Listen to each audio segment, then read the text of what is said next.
नमस्कार, मैं हूं संजीव श्रीवास्तव। आप देख रहे हैं 4 PM news network. Bharatiya Janata party अपने मूल एजेंडे से भटक गई है। क्या उसने कमंडल की राजनीति से इतर मंडल की राजनीति क्यों शुरू कर दी है? ये एक बड़ा सवाल है और बहुत सारे प्रश्न हैं जो अभी ताजा जो परिपेक्ष है, खासकर जो यूजीसी ने कुछ नियमों में बदलाव किया है और उसके बाद जो अगड़ा और पिछड़ा शुरू हुआ है, और साथ साथ इसके पहले उत्तर प्रदेश से जो मसला निकला हुआ है, जिसमें कहीं सीधे तौर पर सनातन को चुनौती देते दिखते हैं योगी आदित्यनाथ। तो ये सब चल क्या रहा है? जो हमारा ये नियमित शो होता है, इसके लिए चलेंगे सीधे अभय दुबे सर के पास। प्रोफेसर अभय दुबे सर जुड़ गए हैं हमसे। अभय सर, बहुत बहुत स्वागत करूंगा आपका। जी। और सर, यही डिकोड कराना चाहेंगे कि ये जो चल रहा है कि कमंडल से मंडल, ये भारतीय जनता पार्टी किस दिशा में बढ़ती दिखती है? क्या ये इसके पीछे कल से संसद का सत्र शुरू हो रहा है? आज हम रिकॉर्ड कर रहे हैं, जब ये कार्यक्रम सुबह हाथों में होगा हमारे दर्शकों के, तब ये कुछ ही घंटे शेष रहेंगे संसद के सत्र के पहले, और बहुत सारे इश्यूज। क्या इसके पीछे की मंतव्य क्या देखा जाए, कैसे लिया जाए अभय सर? देखिए, मैं ऐसे कमंडल का परिप्रेक्ष्य तो पुराना पड़ चुका है। मामला थोड़ा जटिल है? और भारतीय जनता पार्टी न तो मंडल से प्रतिबद्ध है, ना कमंडल से प्रतिबद्ध है। वो केवल अपनी सत्ता को कैसे बचाया जाए, उससे प्रतिबद्ध है।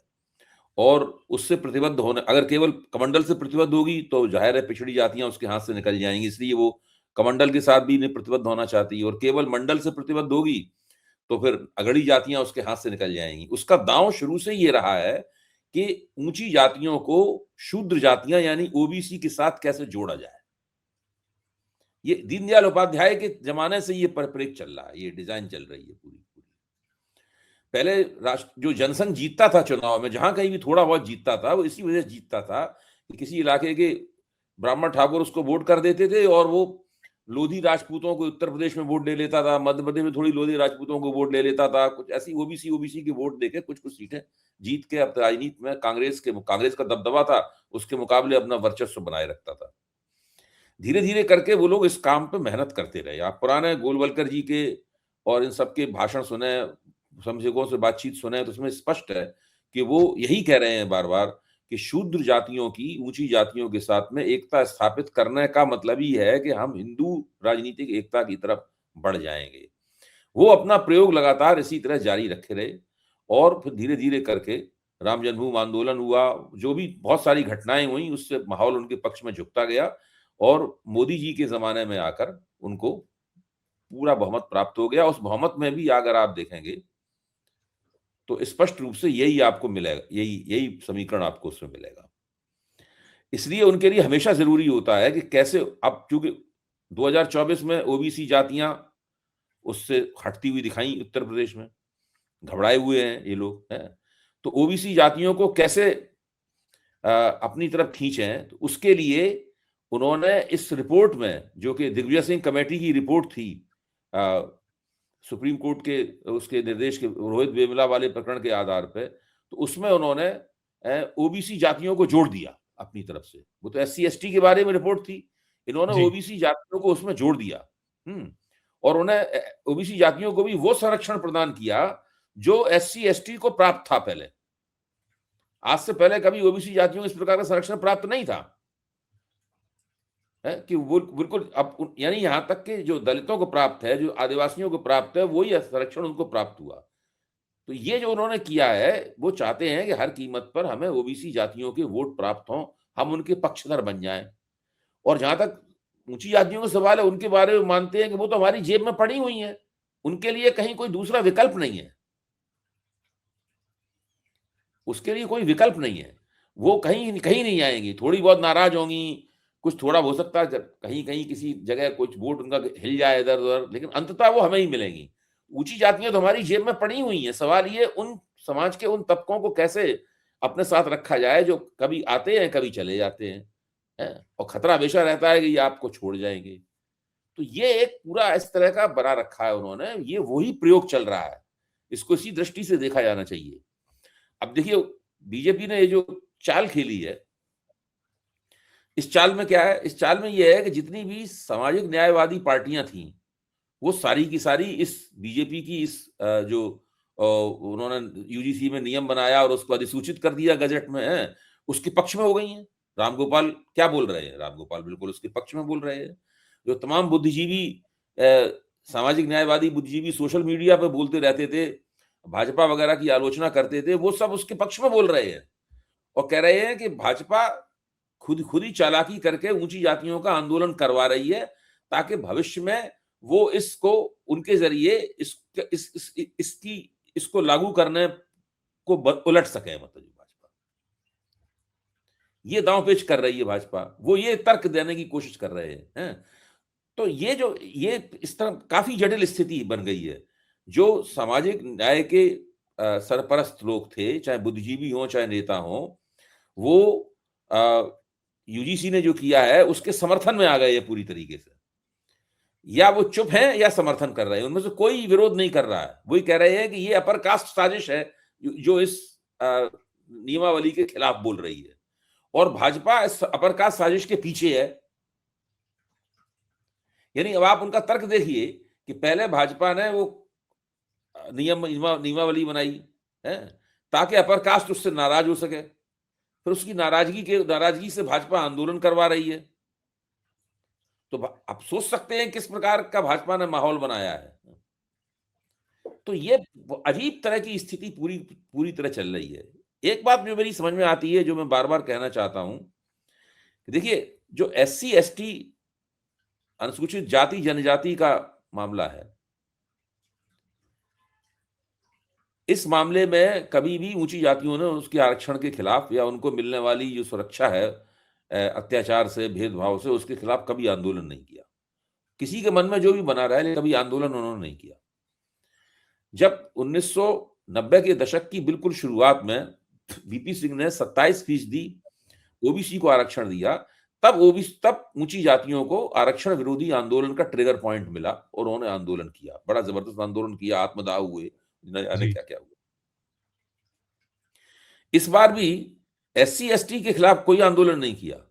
जैसे ही ओबीसी जातियों को वो सुरक्षा दी गई जो SC ST को दी जाती है, तो सवर्ण जातियां आंदोलन करने के लिए निकल पड़ी। तो ये पूरा संघर्ष जो है ना, ओबीसी बनाम सवर्ण जातियों वाला संघर्ष है।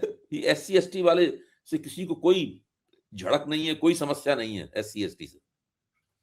जब भी ओबीसी जातियों को प्रमुखता प्राप्त होगी और उनको आरक्षण मिलेगा या कोई कानूनी संरक्षण प्राप्त होगा, जैसे इसमें यूजीसी में प्राप्त हुआ है, तब उसकी प्रतिक्रिया हमेशा ऊंची जातियों में जबरदस्त रूप से होती है और उसके फलितार्थ हमें राजनीति में दिखाई पड़ते हैं। 1991 में जो आरक्षण विरोधी आंदोलन हुआ था, उस आंदोलन ने अंतिम रूप से यह निर्णय कर दिया कि ऊंची जातियां किस पार्टी के पक्ष में होंगी। उन्होंने वामपंथी दलों का पूरी तरह साथ छोड़ दिया, उन्होंने कांग्रेस का साथ छोड़ दिया और उन्होंने सामाजिक न्यायवादी पार्टियों का साथ छोड़ दिया और वो भारतीय जनता पार्टी की गोद में जा बैठी।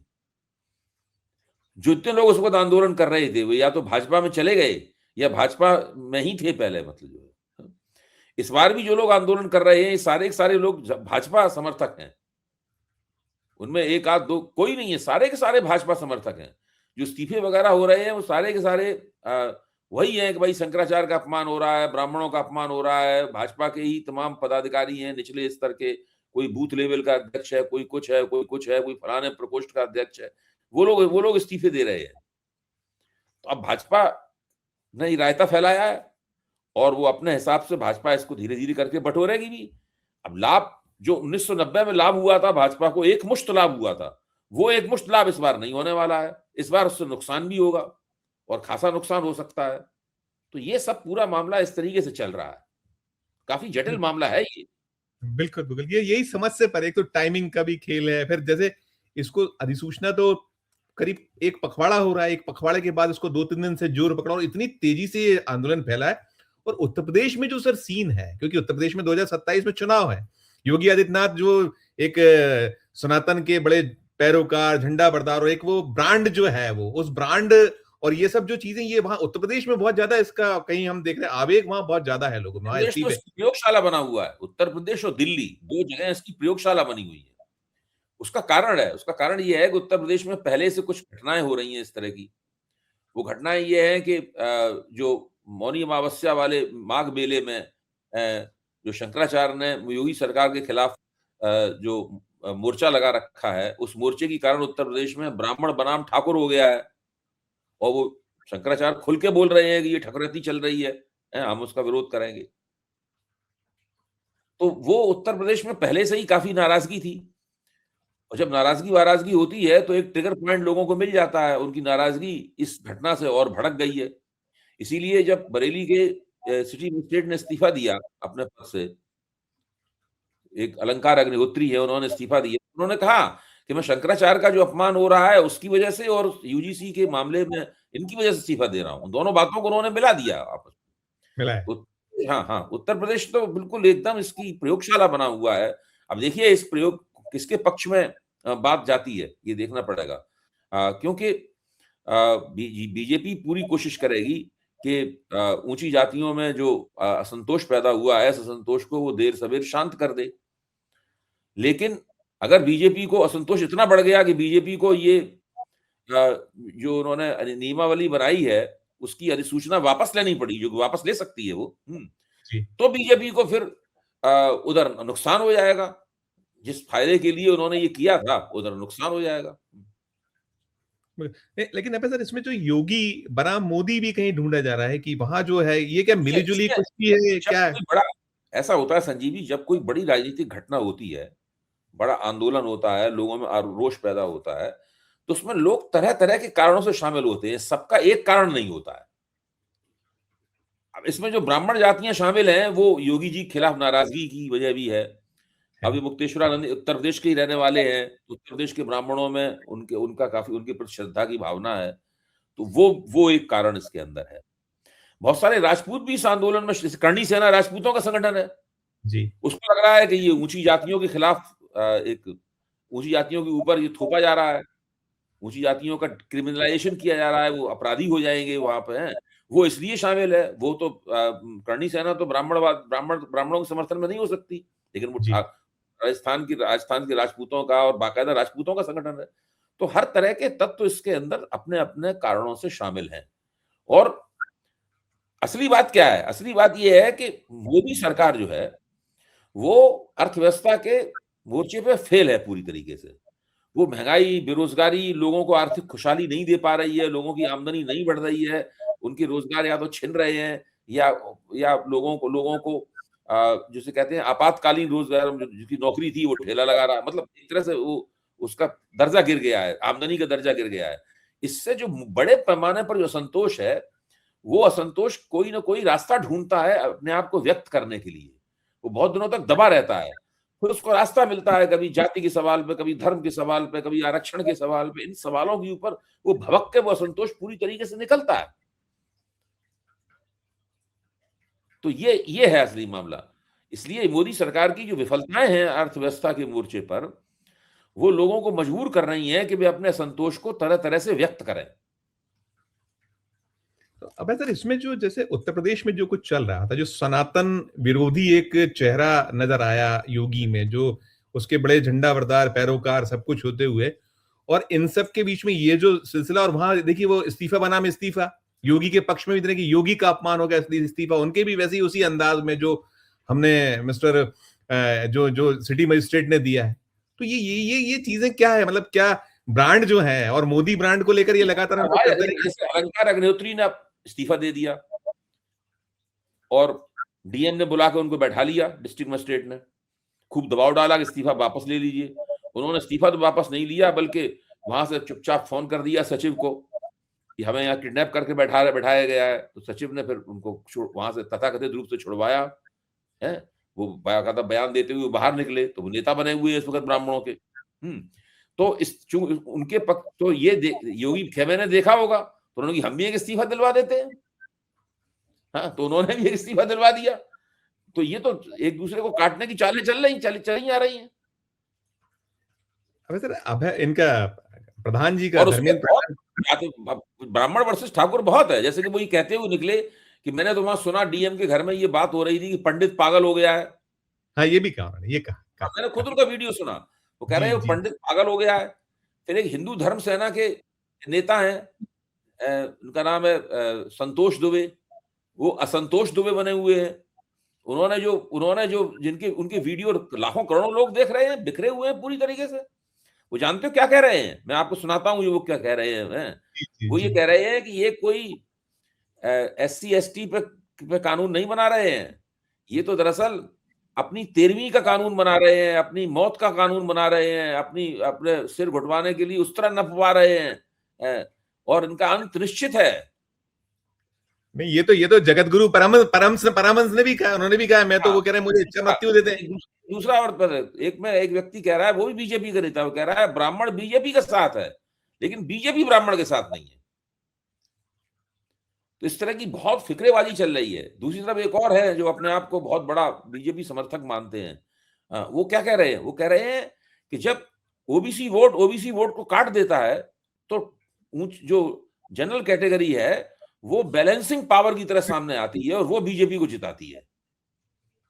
जब दलित वोट को काट देता है आरक्षित निर्वाचन क्षेत्र में, तब ये जनरल कैटेगरी जो है वो बीजेपी को जिताती है। बात उनकी सही है, बात गलत नहीं कह रहे हैं वो, हैं? फिर वो कह रहे हैं कि बीजेपी ये करके अपने ही ऊपर अपने वोटर के ऊपर थूक रही है। बड़ा बड़ा बहुत। इनका घमंड जो है वो इनको ले डूबेगा। ये सब बातें इस तरह की हो रही हैं। सुना ये गया है कि पश्चिमी उत्तर प्रदेश में तो बहुत जगह लोगों ने अपने घर के ऊपर पोस्टर लगा दिए हैं कि हम जनरल कैटेगरी, हम सवर्ण हैं, बीजेपी वाले ना आए हमसे वोट मांगने के लिए। हुआ है। ये भी हो रहा है। हाँ, तो वो ये जो पूरा चल रहा है ना मामला, ये बिल्कुल वैसी ही छवि दे रहा है एक दूसरे तरीके से, जैसी उस वक्त जब 90-91 में आरक्षण विरोधी आंदोलन अपने शिखर पर था, तो मैं जब सत्ता में काम करता था, आईटीओ पे जो इंडियन एक्सप्रेस की बिल्डिंग है, हम लोग वहां बैठते थे और सब कुछ हमारे आसपास ही घटित हो रहा था। हम उस सबको घटित होता हुआ महसूस कर रहे थे, उसकी रिपोर्टिंग आ रही थी, हम उसको एडिट करते थे, कभी लीड बनती थी, कभी कुछ होता था, कभी लेख छपते थे। तो बहुत ही गर्मा-गर्म राजनीति का और मतलब उस उथल-पुथल भरी राजनीति का एक ज़माना था। तकरीबन वैसा ही ज़माना घटित हो रहा है। मीडिया की शक्ल सूरत बदल गई है, इलेक्ट्रॉनिक मीडिया बहुत ज़्यादा बढ़ चुका है। उस वक़्त इलेक्ट्रॉनिक मीडिया कहाँ था? अ, केवल दूरदर्शन हुआ करता था, इंटरनेट आ गया है, व्हाट्सएप आ गया है, इंस्टाग्राम आ गया है और साथ में सोशल मीडिया आ गया है। हम लोग बैठे हुए बातचीत कर रहे हैं, तो अब सारी चीजें इसके जरिए प्रोसेस हो रही हैं। लेकिन सड़कों पे भी उतना ही हंगामा है, इतना हंगामा उस वक्त था। बहुत बड़े पैमाने पर सड़कों पे लोग निकले हुए हैं। यूपी से लेके बिहार तक कई मुकामों पे आंदोलन हो रहे हैं इस वक्त। उत्तर प्रदेश में हो रहे हैं, लखनऊ में हो रहा है, दिल्ली में आप देखेंगे, बिहार में हो रहा है, रांची में हो रहा है, बहुत जगहों पर आंदोलन हो रहा है। इसमें इसमें जैसे धर्मेंद्र प्रधान कह रहे थे कि इसमें मिसयूज जैसा हम कुछ नहीं होने देंगे, हालांकि हम लोग देखें। आप ये सोचिए, आपके धर्मेंद्र प्रधान हर जगह बैठे हैं मिसयूज को रोकने के लिए क्या? ठीक है, वो कोशिश करेंगे 4-5 जगह मिसयूज रुकवा देंगे, लेकिन मिसयूज कैसे रोकेंगे वो? मिसयूज को रोकने का एक वो होना चाहिए ना, मिसयूज को रोकने के लिए व्यवस्था होनी चाहिए बाकायदा। एक प्रशासनिक व्यवस्था होनी चाहिए मिसयूज को बेजा इस्तेमाल रोकने के लिए। वो प्रशासनिक व्यवस्था तो उनको करनी पड़ेगी ना। जैसे कि इस इसके जो समर्थक हैं इस नियमावली के, वो एक बार मानते हैं, जो वकील लोग कहते हैं कि इसमें नेचुरल जस्टिस जो है ना, वो तो नुकसान हो रहा है, उसमें नेचुरल जस्टिस की हानि हो रही है, क्योंकि ऊंची जातियों को वो प्राकृतिक न्याय नहीं प्राप्त हो पाएगा इस नियमावली के कारण, तो उसके अंदर कुछ संशोधन तो किया जाना चाहिए। ये सब लोग वो मान रहे हैं। तो अभी अभी देखिए, अभी तो शुरुआत है, शुरुआत में कितना हंगामा हो गया। ये बहुत कहां तक बात जाती है, कैसे जाती है, ये देखना पड़ेगा। इसमें सर जो विपक्ष की चुप्पी थोड़ी सी जो उतना खुलकर नहीं दिखा है अभी मामला, ये क्या बहुत जो आप कह रहे हैं बहुत एक तो उलझा हुआ मामला है और कहीं नुकसान। विपक्ष जो है वो कभी भी इस नियमावली के खिलाफ नहीं बोलेगा, क्योंकि सबको दलितों के वोट भी चाहिए, आदिवासियों के वोट भी चाहिए और ओबीसी के वोट भी चाहिए। ओबीसी के वोटों को इसमें डालकर भारतीय जनता पार्टी ने, अगर मुझसे पूछा जाए, तो एक मास्टर स्ट्रोक खेलने की कोशिश की। उसे ये तो उम्मीद हो रही होगी कुछ इसके खिलाफ असंतोष पैदा होगा, लेकिन ये उम्मीद नहीं कर रही होगी कि असंतोष इतना बड़ा और इतना ज्यादा पैदा होगा। इसलिए उनकी तरफ से अभी भी भाजपा वाले थोड़े अड़े हुए हैं। जो भी, वैसे तो उनके प्रवक्ता नहीं आ रहे हैं भाजपा वालों के, लेकिन उनके नाम पर जो प्रवक्ता लोग आते हैं और उनकी एनडीए में शामिल पार्टियों के जो प्रवक्ता आ रहे हैं, वो अभी इस बात पर अड़े हुए हैं कि जो हो रहा है वो ठीक हो रहा है। थोड़ी बहुत इसमें गड़बड़ी है, उसको ठीक कर दिया जाएगा, ये कह रहे हैं। विश्व हिंदू परिषद के एक प्रवक्ता थे, वो आज कह रहे थे कि काम तो समरसता के लिए हो रहा है ये, लेकिन जो थोड़ी कमी लग रही है, लोग नाराज व्यक्त हो रहे हैं, वो ठीक बात है, उसको ठीक कर दिया जाएगा। लेकिन जब उस कमी को आप ठीक करेंगे, तब जिस काम के लिए आपने ये सब प्रपंच रचा है, तब उसका हाल क्या होगा, ये देखने वाली बात है। नहीं, अब इसमें जैसे हमें देख रहा था कि जो बहुत सनातन हिंदुत्व करते हैं, जो रोज लड़ते रहे हैं सरकार के लिए, बीजेपी के लिए, चैनलों पर मैंने देखा, और वो उनकी जो भाषा है वो बड़ी ऐसी है कि साफ लग रहा है कि इसके पीछे है क्या। वो बहुत मुखर है, वो इसके कुछ मुखालफत भी लोग कर रहे हैं, कुछ मैंने देखे। वही मैं कह रहा हूं, जो वो जो उग्र भाजपा विरोधी भाषा बोल रहे हैं, और बिल्कुल उनका कहना ये है हमारे वोट लेके आपने सरकार बनाई। वो कहते हैं हिंदू सरकार का मतलब है ऊंची जातियों की सरकार। मैं एक टैक्सी ड्राइवर से मैंने आज बातचीत की है, नाम से लग रहा था कि वो राजपूत है, नाम से सिंह लगा हुआ था, बहुत ही गरीब आदमी था वो, उसकी टैक्सी भी बड़ी गंदी संदी और खराब सी थी। उसने मुझसे साफ तौर पे कहा कि ये सरकार मोदी की जाने वाली है। हमने क्यों जाने वाली सरकार है? क्योंकि ये सरकार योगी बाबा के खिलाफ है, उसका कहना ये था। और अमित शाह जो है वो योगी बाबा को अपनी तरफ से वो पूरी राजनीति दे रहा था हमें, उसने मुड़ के भी मेरी तरफ नहीं देखा। मेरे फोन में एक कोई वीडियो था, मैं उसको सुनने लगा तो उसने सोचा कि शायद मेरी दिलचस्पी पॉलिटिक्स में है, वैसे ही मुझे वो ज्ञान देने लगा। उसने मुझे पूरा ज्ञान दिया, मैंने थोड़ा उकसाया भी उसको। उसने साफ कहा कि अमित शाह बड़ा बदमाश आदमी है, ये योगी बाबा के खिलाफ पॉलिटिक्स कर रहा है और इसने ये सब करवाया है इसने।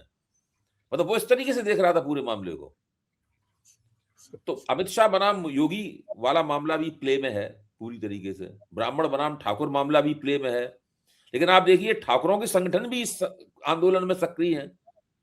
इसमें ऊंची जाति द्विज जातियां बनाम ओबीसी जातियों वाला मामला भी प्ले में है, जो आरक्षण विरोधी आंदोलन में प्ले में था। आरक्षण विरोधी आंदोलन एससी एसटी के खिलाफ चलाए के आरक्षण के विरोध में नहीं था, वो ओबीसी आरक्षण के विरोध में था। तभी शुरू भी हुआ था पूरी तरीके से। अभी भी ये आंदोलन तब शुरू हुआ है जब ओबीसी को वो सुरक्षाएं दी गई जो कि एससी एसटी को प्राप्त है। मैं दोनों बातों में काफी समानता देखता हूं। उस आंदोलन ने भारतीय जनता पार्टी की जेब में की गोदी में तमाम ऊंची जातियों को बैठा दिया। इस आंदोलन में क्या होता है, इस आंदोलन में पहले से जो उनकी गोद में ऊंची जातियां बैठी हैं, वो जरा गोद से बाहर निकल के उछल कूद मचा रही हैं। अब वो गोद से वापस जाएंगी कि नहीं जाएंगी, ये देखने की बात है। और विपक्ष भी इस पूरे मसले को समझने की कोशिश कर रहा है। भाई वो इस नियमावली का विरोध करके ओबीसी और दलित और सबको क्यों नाराज कर दे, इसलिए वो चुप है। उसकी रणनीति, ये एक रणनीतिक चुप्पी है, सामरिक चुप्पी है ये। ऊंट की करवट देखना। मैं सर एक चीज इसमें ये भी है कि जातिगत जनगणना, जो राहुल गांधी तो इसी पे चल रहे थे लगातार, उन्होंने जो पूरा अगर चुनाव लोकसभा देखिए उसके पहले देखिए कि वो यही ओबीसी का कहाँ क्या शेयर है, कहाँ एससी है, कहाँ एसटी है, और बीजेपी इसका विरोध करते थी। बाद में धीरे से उसी को हाईजेक किया। अब 2 चरणों में वो जातिगत मतगणना होने वाली है। तो ये भी चीजें, और इस सबके बीच में ये बड़ा वही गड्ढम गड्ढ और कुछ अजीब सी स्थिति, ये जो जातिगत जनगणना वाला जो ये इसको भी कैसे डिकोड करें। हिंदू जातियों में किसी मुद्दे पर एकता स्थापित करना काफी मुश्किल काम है, और उस मुश्किल काम को भारतीय जनता पार्टी करने की कोशिश करती रहती है। इसमें उसे कभी सफलता मिलती है, कभी कभी सफलता नहीं भी मिलती है। पिछले ज्यादातर दिनों में ज्यादा बार सफलता प्राप्त हुई है, सफलता कभी कभी नहीं भी मिलती है। इस बार वो कोशिश कर रही है इस काम को करने के लिए, क्योंकि उसे पता है कि ये एकता उसकी 2024 के चुनाव में टूट गई थी। अभी उत्तर प्रदेश में चुनाव होने वाला है, तो उससे पहले वो फिर से दोबारा हासिल करना चाहती है ओबीसी जातियों के वोट, दलित जातियों के वोट। अगर पीडीए में सेंधमारी के तौर पे भी देख सकते हैं। अगर भाजपा को दलितों के, और आदिवासी तो है ही नहीं तकरीबन ना के बराबर उत्तर प्रदेश में, अगर दलितों के और ऊंची जातियों के वोट नहीं मिले भाजपा को जैसे पिछली बार मिले थे, तो भाजपा चुनाव हार जाएगी। और भाजपा चुनाव उत्तर प्रदेश में हार सकती है। उत्तर प्रदेश में लोकसभा चुनाव में दिख गया है पूरी तरीके से। लोकसभा चुनाव में जितनी सीटों के ऊपर जितनी सीटें विपक्ष ने जीती थी, जितने विधानसभा क्षेत्रों में विपक्ष के उम्मीदवार आगे रहे, अगर उनमें फिर से आगे रहे तो भाजपा हार जाएगी चुनाव। केवल अगर लोकसभा चुनाव का अगर परिणाम दोहरा दिया जाए तो भाजपा विपक्ष में आ जाएगी सत्ता से हटके, और उसको 2029 के लोकसभा चुनाव के लिए बहुत भारी धक्का लगेगा, इससे वो नहीं उबर पाएगी। इसलिए सारा काम अभी किया जा रहा है। 27 में चुनाव होने वाला है, 26 में सारा काम, 26 शुरू नहीं हुआ, महीना खत्म नहीं हुआ, सब कुछ हो नहीं, गया है, इसी सब कुछ महीने में सब कुछ हो रहा है।